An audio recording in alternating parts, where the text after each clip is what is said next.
If you're looking to stop recurring charges on Wise, this guide will walk you through the necessary steps to manage your subscriptions effectively. Follow these steps to ensure you no longer incur unwanted charges. Step 1. Log into your Wise account. Begin by visiting the Wise website or opening the Wise app. Enter your login credentials to access your account dashboard. Step 2. Navigate to Payment Settings. Once logged in, locate the Settings or Payment Settings section in your account. This is typically found in the menu or profile area. Step 3. Review recurring payments. In the Payment Settings, look for a section labeled Recurring Payments or Subscriptions. Here, you will see a list of all active recurring charges associated with your account.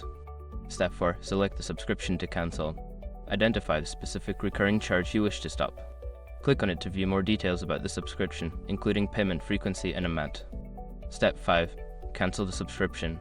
Follow the prompts to cancel the selected subscription. Confirm your choice when prompted to ensure that the recurring charge is successfully stopped.